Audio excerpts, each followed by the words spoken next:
Happy Mac Air Monday to everyone at Troy R3. I know it's been a couple of weeks since we've been absent, but now that we're back in the classroom and we've had our Mac training on the 4th, I wanted to go over a couple of things that I know that my group really liked and really enjoyed through the training.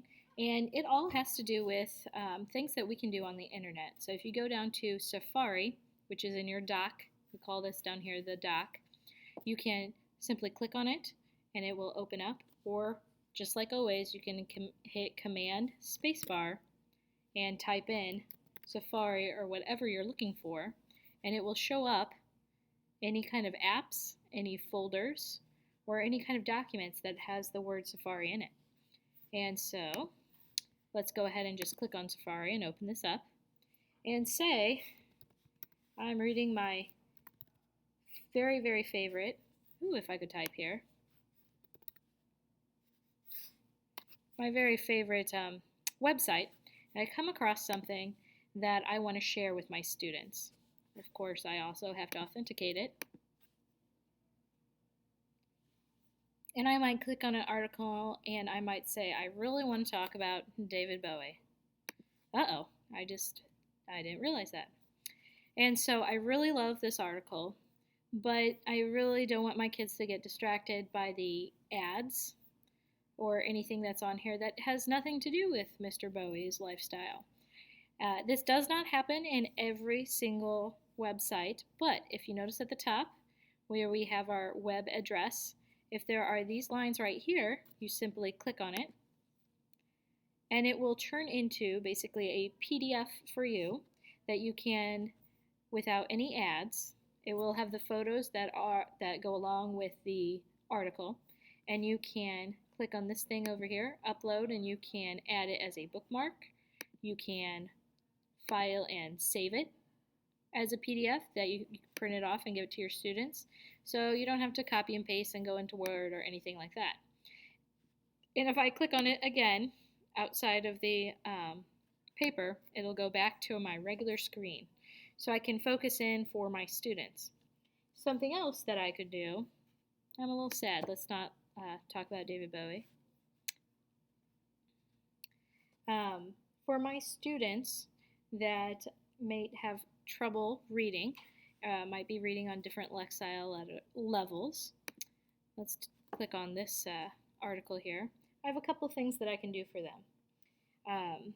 Maybe I really like this article on our 4 new elements here. I can click and drag just like normal on any Windows, and I can copy this article. Say this is too long. I can use my right click feature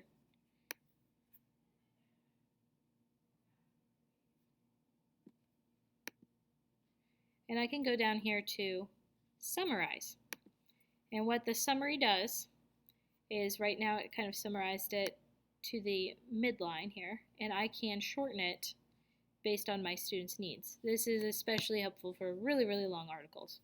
And so I can decide how many paragraphs or sentences that I need it to be, and I can save it. I don't want to save this one. Something else that needs to happen if you want to do that is you have to set up your summary tab. So I've already done that. That's why when I right-clicked, I could see Summarize. What you need to do if you like this feature is you're going to click on Safari up at the top here. You're going to click on Services, and you're going to go to Service Preferences.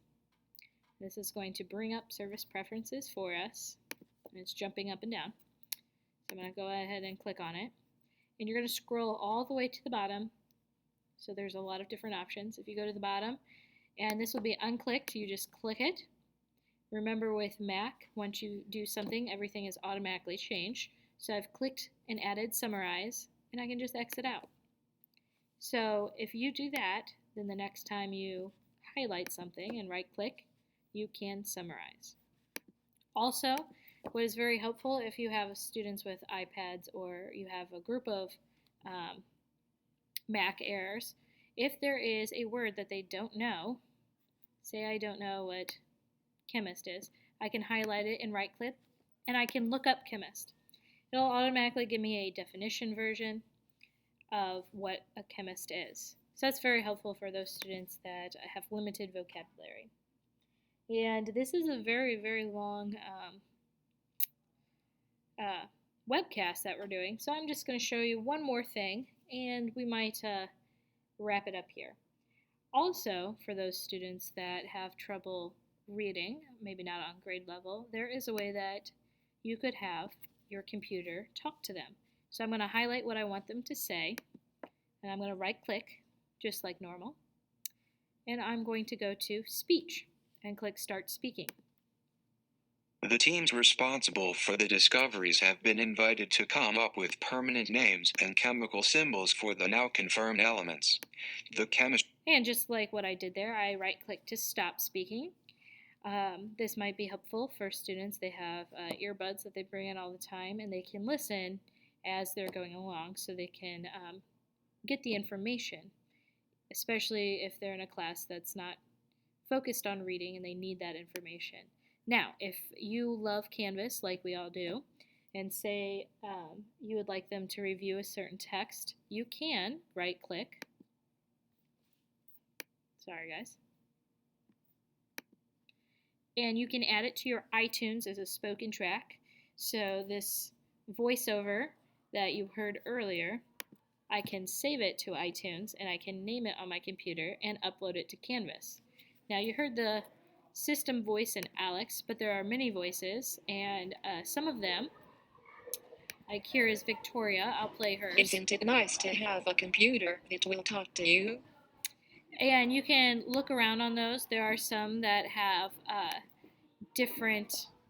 Isn't it nice to have a computer that will talk to you? Different accents to help out your students, and then I could save it. Maybe I would save it as, what were we talking about? Chemistry. And then when I would hit continue, I could save it to my music files, and then I could upload it on Canvas so that they can listen to it whenever they need to at home.